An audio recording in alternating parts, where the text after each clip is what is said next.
Saya ingin mengajak saudara untuk meyakini, mempercayai kebenaran ini. Kitab suci kita itu bukan sekedar kitab suci agama. Ya, coba renungkan baik-baik.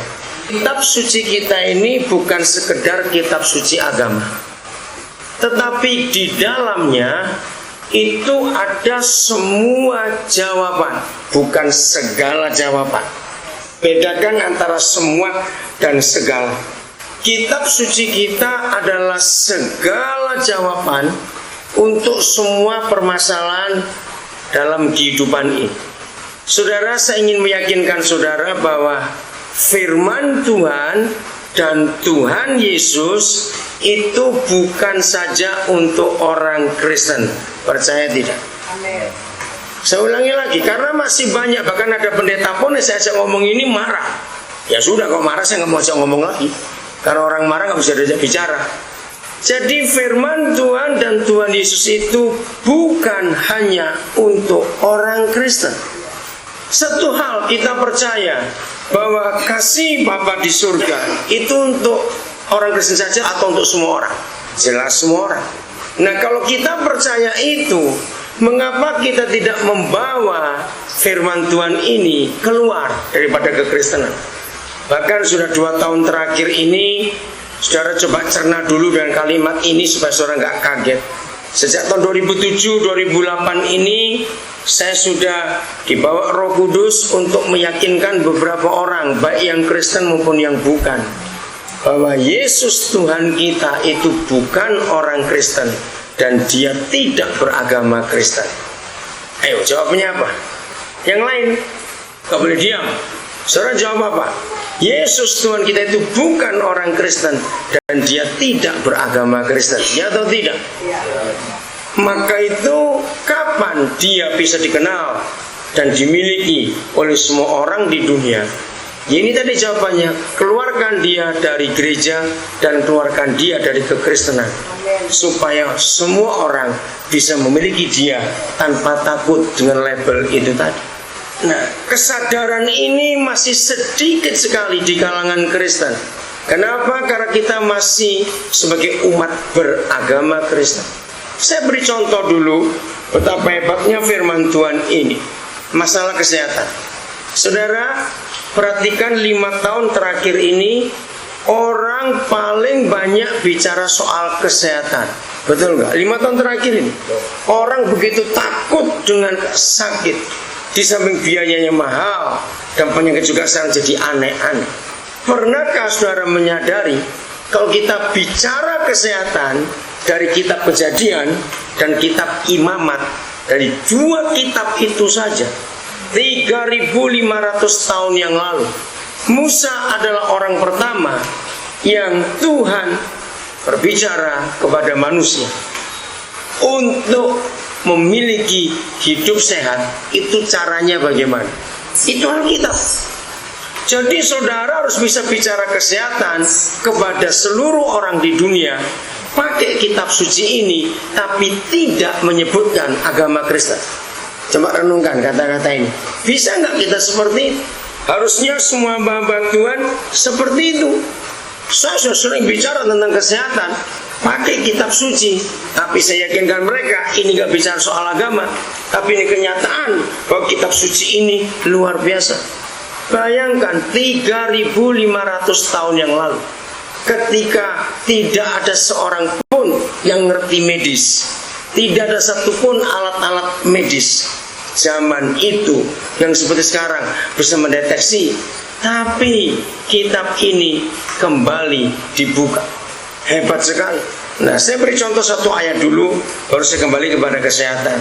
Coba saudara lihat kitab Daniel pasal yang ke-12 ayat yang ke-4. Daniel 12 ayat yang ke-4.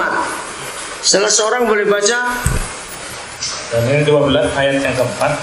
Tetapi engkau Daniel, sembunyikanlah segala firman itu dan meteraikanlah kitab itu sampai pada akhir zaman. Banyak orang akan menyelidikinya dan pengetahuan akan bertambah. Katakan amin untuk firman ini, saudara. Sembunyikan segala firman itu. Jadi semuanya. Kapan firman itu akan dibuka? Jawabannya kapan? Akhir zaman. Sekarang ini tiba. Dan orang melihat firman ini bukan sebagai kitab suci agama, tapi sebagai buku pedoman, saudara. Bicara ekonomi, kitab suci kita ini paling hebat. Manajemen di dalamnya ada. Sampai saya nantang kepada beberapa ahli manajemen, tunjukkan kepada saya buku manajemen tulisan siapa saja, saya akan tunjukkan di mana ayatnya itu. Sekarang orang bicara terkenal, motivator hebat, saudara. Nah, semua banyak dari Alkitab. Saudara sebut siapa saja nama orang-orang hebat, baik di Indonesia maupun di luar negeri, sebagai motivator speakers. Semua ayatnya ada di situ. Kalau mereka mengakui yang di luar kita, tapi gereja begitu picik dan begitu sempit pandangannya. Apalagi kalau kita orang-orang Kristen, maaf ya, karena gereja-gereja karismatik ini sangat kurang ajar, membodohi orang Kristen habis-habisan. Sehingga Yesus Tuhan dan firman Tuhan hanya untuk dua hal, cari duit dan sembuh. Betul nggak? Setiap kali ke gereja kita cuma disodori, jangan takut, Yesus berkuasa. Jangan takut, masalah apapun bisa selesai. Jangan takut. Jadi Tuhan Yesus hanya sebagai penolong dalam kesulitan. Dan kalau kita ada kebutuhan, ada perlu uang, datang kepada Dia. Akhirnya firman ini nggak berkembang. Padahal di dalamnya ada begitu banyak jawaban. Kalau saya nggak berkata, segala permasalahan dalam dunia ini ada di dalam. Nah, sekarang bagaimana caranya kita bisa menemukan kebenaran-kebenaran itu? Saya ingin buktikan hari ini. Coba sebutkan di antara saudara, siapa menyebutkan masalah apa? Ayo, mau sakit, mau apa saja tentang masalah apa? Jadi saya tunjukkan di mana jawaban ayatnya. Cepat. Masalah bisnis. Oke. Saudara, sekarang ini orang lagi ketakutan soal bisnis. Betul nggak? Ngeri. Yang kecil-kecil nggak rasa, yang gede kita rasa. Kita buka Wahyu 18. Saya beri kesempatan 2 orang lagi nanti itu. Bagaimana kita akan melihat?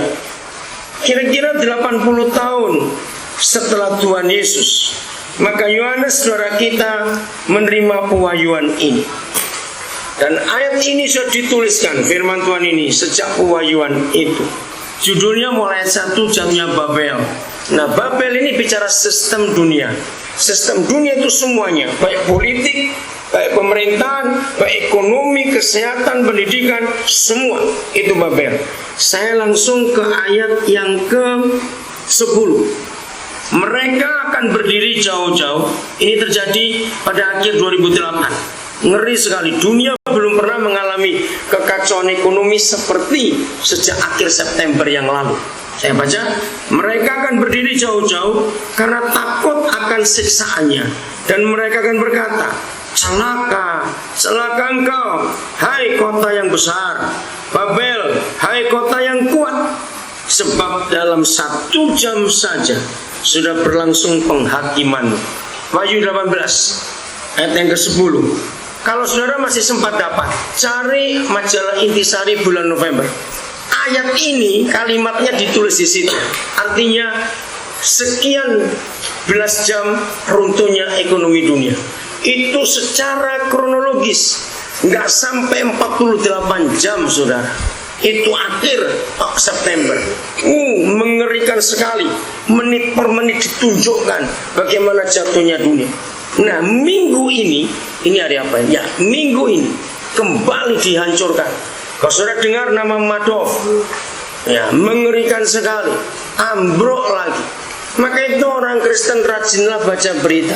Awas orang Kristen yang hobinya nonton sinetron, gosip. Saya akan marah, itu Kristen kurang ajar. Pendetanya yang salah, nggak pernah ngajar jemaat itu. Ngapain nonton sinetron terus? Apa untungnya? Cuma belajar melotot nangis, melotot nangis. Betul nggak? Kalau saya nonton gosip juga, apa untungnya? Ibu-ibu bertobat yang hobinya nonton gosip. Apa mau belajar cerai?